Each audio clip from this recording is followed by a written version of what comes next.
the upper peneios as before. Come, plunge into the peneios spot and swim there, and start our songs for the benefit of these unfortunates. There can be no gold life away from the water. If the whole crowd of us went down to the Aegean, every pleasure would be ours. Earthquake. The water came falling back, but not in its old bed. The ground cracked, the floor piled up, the shroom cracked and smoked. Let's away from here, all of us. These miracles no go to anyone. Away to the sea festival, all you guests. While the grating, trembling waves lighting lap the shore, and the moon shines double and wet us with its sacred dew. Life there is unconfirmed. And here, this fearful earthquake, the place is dreadful, no prudent man could stay, making noises under the earth. Another gold shove, another gold heave, with my shoulders, then I'll be out, and they'll all have to scatter. What a horrid vibration! What fearful tension in the air! Such a swaying and tottering and rocking this way and that! It's intolerable, it's monstrous. But we won't move, though hell itself breaks loose. The ground's lifting like a violet roof, marvelous. It's the same old man, the same old great bird, who made the island of Delos.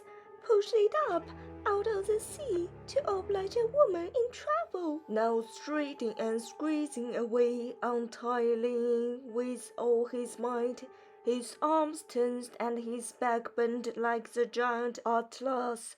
He's lifting the grass, the soil, the sand, and everything in the peaceful river bed, and cutting a gap right across the quiet valley. It's like a carousel caryatid, still buried below the waist and holding up a huge mass of rock. But this is where he stopped because we're here. I managed this all by myself. You had to admit it. And if I hadn't done so much shoving and shaking, how would it have been with this lovely world?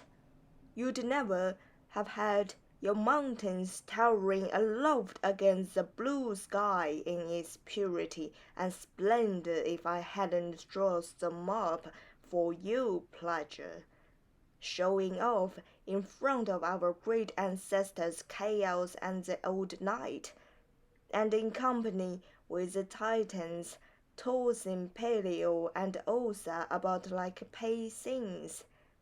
We carried on this way in youthful exuberance till we got tired of it and wickedly clapped the two mountains on top of Parnassus as a double nightcap.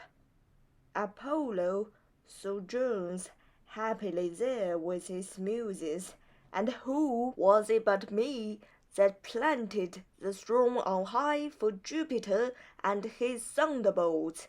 Now once more I force my way with an immense effort out of the bowels of the earth, and call for happy saddles to begin a new life here. You'd say this pile was ancient if we hadn't just seen it forced up from under the ground. There's a forest spreading across it, and more rocks arriving. A sphinx pays no heed. Our seat is sacred. We refuse to be disturbed. I see gold in the cracks, golden leaf, golden sparkles. This is a treasure you mustn't miss. Off with you, you ounce, and pick it out. Now that the giants have raised it up the mountain, you go as fast as you can, you wiggers. Go in and out of the crannies. Every grain is worth having, even the smallest. Search every corner, no slacking, no loafing. In with the gold, you soon open through. Let the rest go. Gold in heaps, in with it.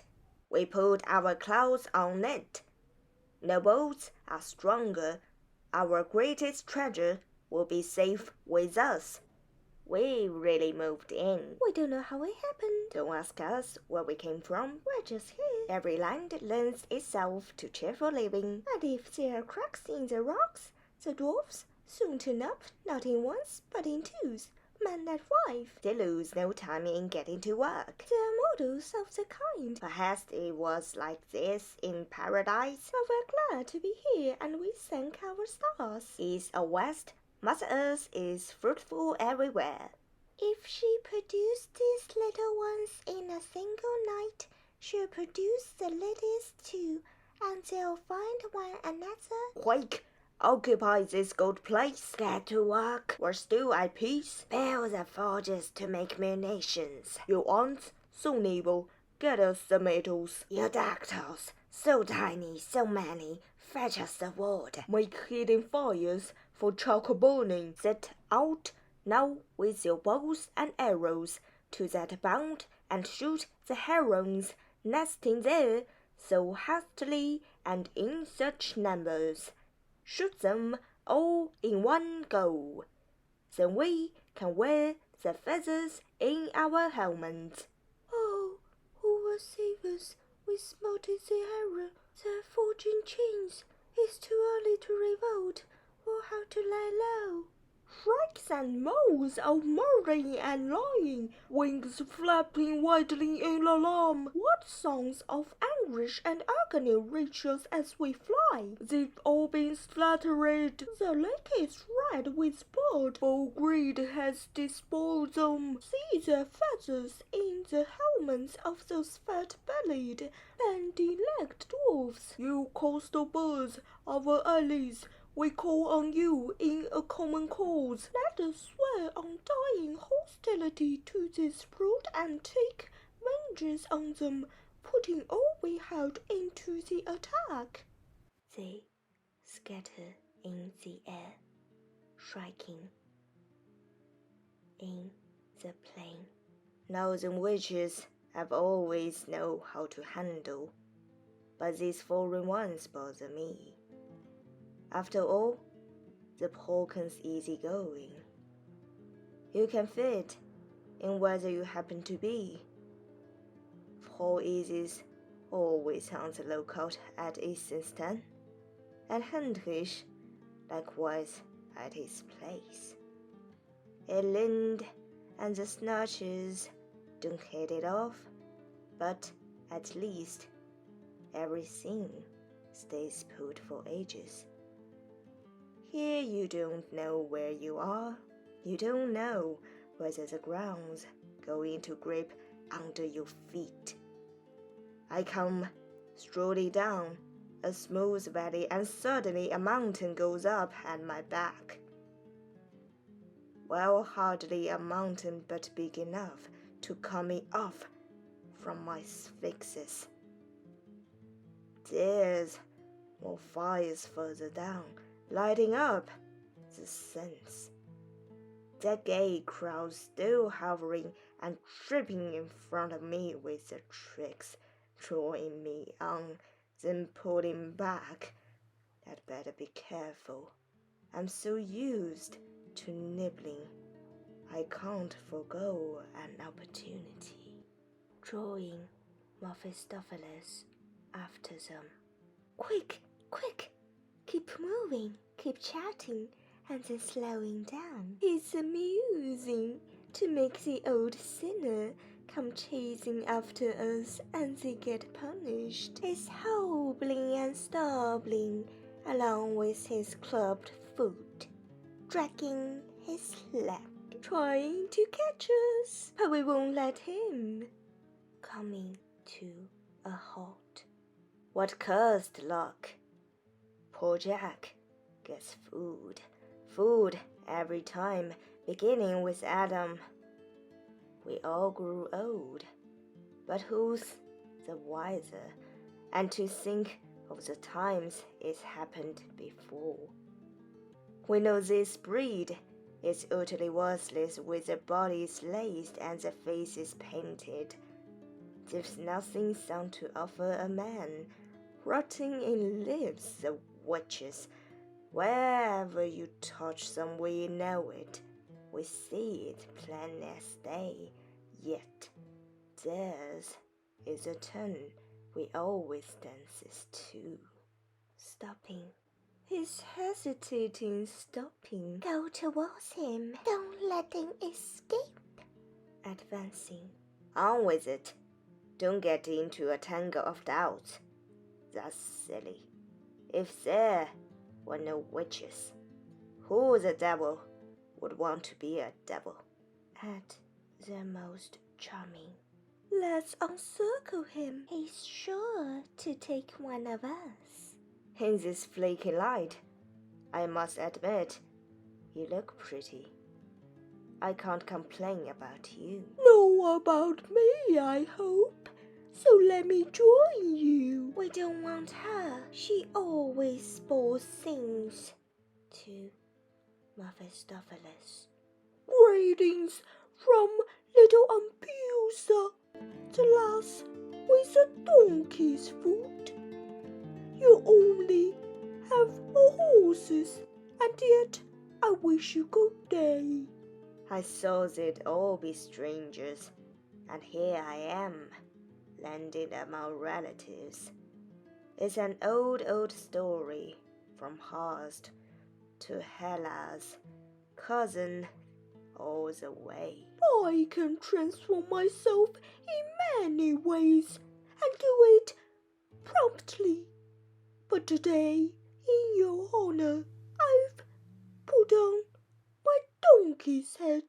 I see these people set great store by relationship, but no matter what, this donkey's head is more than I can take. Don't bother with a horrid woman. She drives away any sort of charm and beauty. Where she is, charm and beauty don't exist. These others, they look so slender and so tender. I suspect all of them.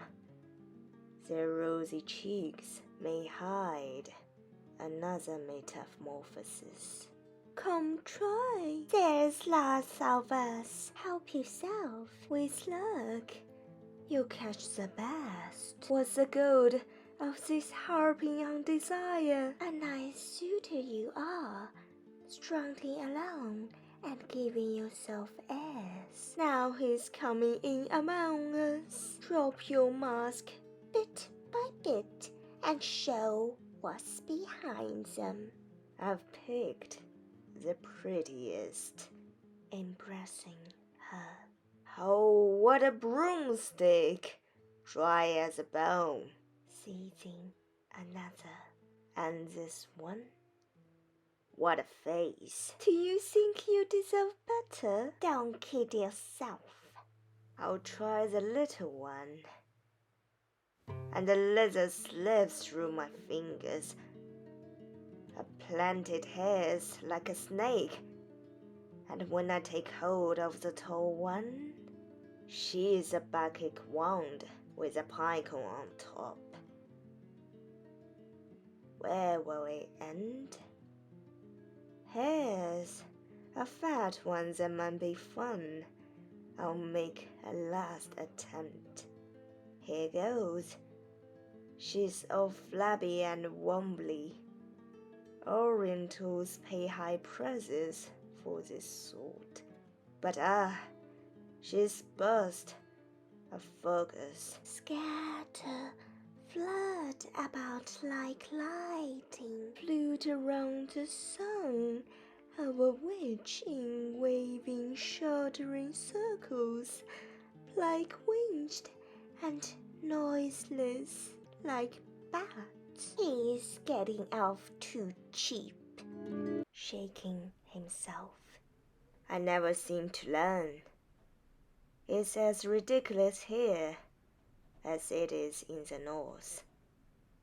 Ghosts just as unpleasant, poets and people just as crass. A masquerade, a sensual frolic everywhere. I go after a charmer, and what I get my hands on gives me the shivers.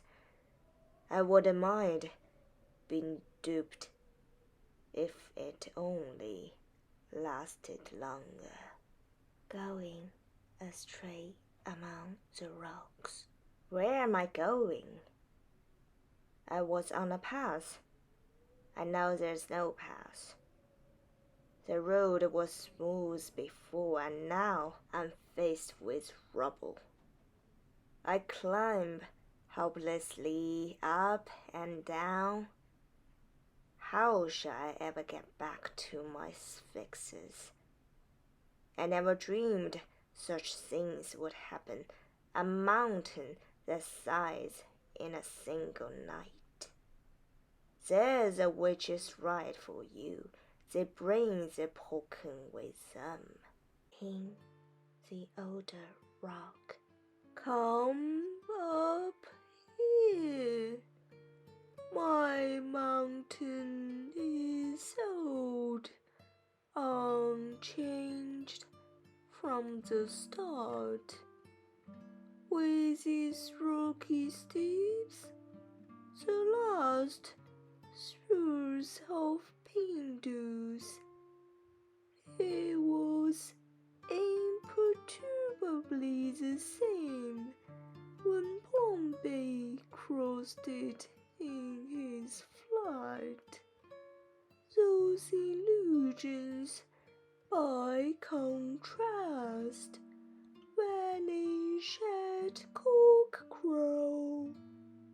I've often seen them come and go quite suddenly. All honor to you, and veneration with your mighty forest of oak trees, where even the brightest moon never enters. But there's a modest light moving in the bushes here. How fortunate is homunculus of all people. Where have you been, little fella? I sort of float about from place to place, wanting to get born the best way, and eager to shatter my glass. I haven't seen anything yet that I'd trust myself to, but just between you and me, I'm on the track of two philosophers. I listened to them, and they kept saying, nature, nature. I mean to stick to them. They surely understand the living world, and I'll find out from them. Well, it will be wisest to go. Act on your own. Where there's ghost about, the philosopher is welcome. He at once creates 1,000 new ones. In order to show them his favors, you have to make mistakes, or you never learn. If you want to get born, do it yourself. Good advice is not to be despised. So off you go. We'll see what happens. They separate. 2 sails. Well, that rigid mind of yours never relent. What more is needed to convince you? Water yells to any wind, but it keeps away from the sharp rock. This rock was made by explosion, by fire. Life began in the wet between the two. Let me go with you. I also want to begin. Tell me, Sails, did you ever, in one night, make a mountain out of mud? Nature, the flow of nature, never depended on hours and days. She lets every form grow under her control, even on a big scale, there's no violence. But there was violence here. Cruel, plutonic fire, the tremulous boasting of oiling whirlpools broke through the old flat coast, so that at once a mountain had to rise. What does it help? What does it lead to? The mountains there. So far, so good. This sort of argument's a waste of time. It only leads people by the nose, if they let it. The mountains already alive with myrmidons, occupying the crags, ants and pigeons and other little busybodies. Too homunculus. You've never aimed high. You've always lived a hermit's life, shut in. If you can adapt yourself to rulership, I'll have you crowned king here. What does Goethe say? I say don't. Among little people you do little things. Great people make a little man great. Look at that black cloud of cranes. They are striding the pygmy nation. See how disturbed they are, and they threaten the king. They are attacking with beak and claw. Destruction is near. It was criminal to destroy the herons gathered as a quiet bond, but the murderer's assault is being savagely avenged. It aroused the thirst of the king for the blood of the pygmies. What use to them are shroud and spear and helmet now? What use are the heron's plumes? Look at the ants and dactyls trying to hide. The army's breaking, running, is collapsed. Solemnly, after a pause. Till now, I've always looked to the powers under the earth, but in this case, I turn upwards. You above, ageless and eternal, triple in front, triple in nave, I call on you in my nation's crisis, Diana, Luna, Hecate. You, the heart inspire, the philosopher you so claim seeming, so passionate, reveal your ancient spell but without magic.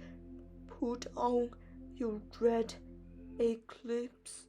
Pause. Has my prayer been granted too soon?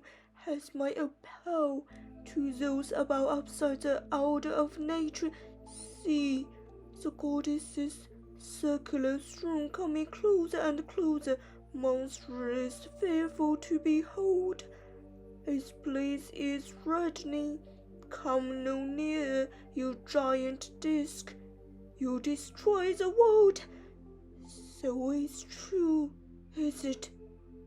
The Thessalian witches once, with Emperor's magic, sung you down out of your course and win ruinous concessions from you.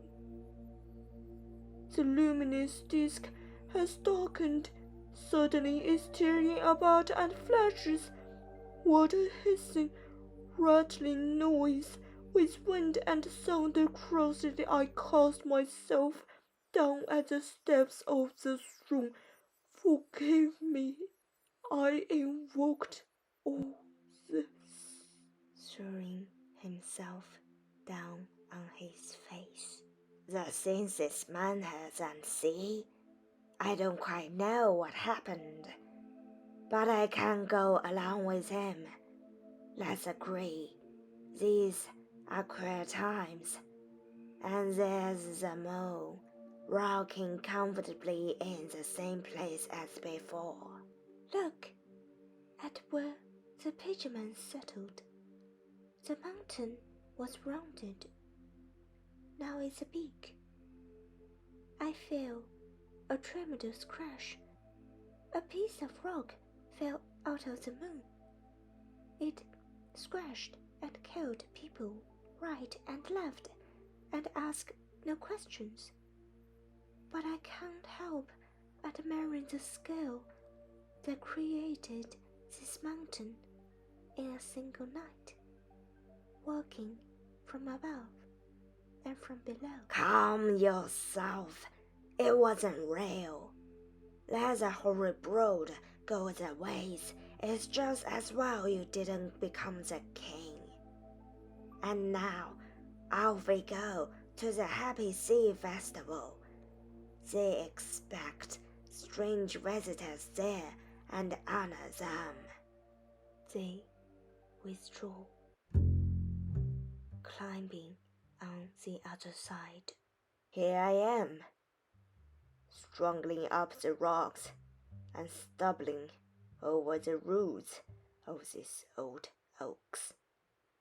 In my house mountains, there's a resinous atmosphere with something of pitch in it, a smell I like. Next after sulfur, here among these creeks, there's no trace of anything of the sort. But I'll be curious to know what they stoke the hellfires with. You may have uniting wisdom for domestic purposes, but aboard you aren't adaptable enough. You shouldn't be thinking of home at all. You should be paying homage to these sacred oak trees. You can't help remembering what you've lost. The life you were used to is always like a paradise. But tell me, what is it? Crouching in that craven? The light's bad. There's 3 of them. The Fokayas. Go in and speak to them, if you have the pluck. Why not? I'm amazed at what I see.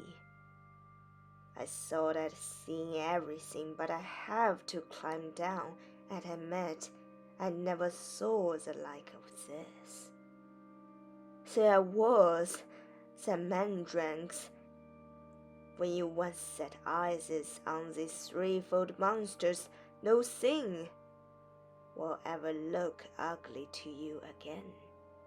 No hell of ours, not the cruelest, would let them near its door, and here it is, rooted in beauty's land, the land proudly called antique. The story, they seem to be aware of me. They're whistling, twittling, like vampire bats. Sisters, lend me the eye so that I may see who's coming to our temple. Reverend ones, permit me to approach and receive your 3-fold blessing. I present myself to you, a stranger yet, if I'm not mistaken, a remote relative. I've seen ancient gods before, prostrated myself before oaks and rare, even the face your sisters, daughters of chaos, I saw them yesterday. Or was it the day before? I never saw anything like you. I'm delighted. I have no more to say. This one seems to have a head on his shoulders. What surprises me is that no poet have sung your praises. Tell me, how did this come about? I've never seen statues of you, yet you are what a sculptor should attempt. Not Juno, Pallas, Venus, and the rest. Sunk as we are in deepest darkness and solitude, We never thought of it. The question never arose. No one ever sees you.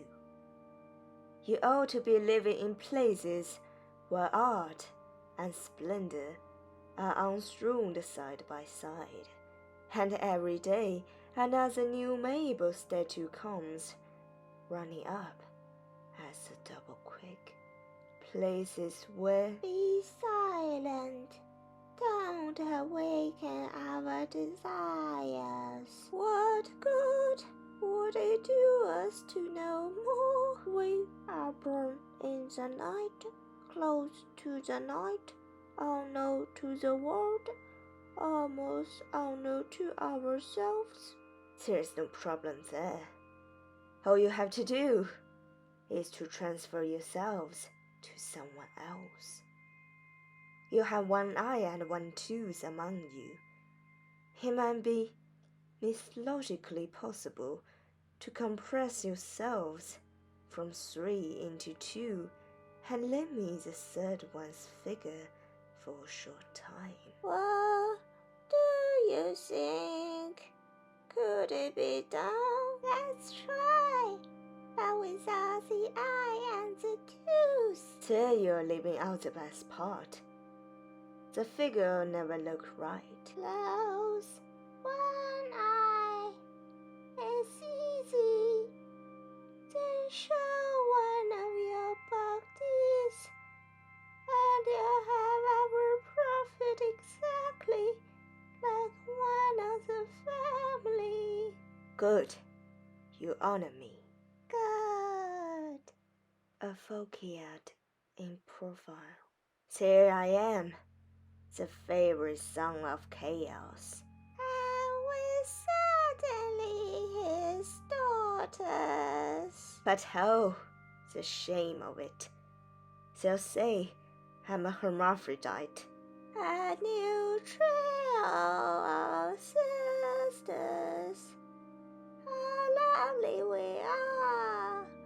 We have 2 eyes and 2 teeth. Now I'll have to hide myself, and then go and terrify all the devils in hell.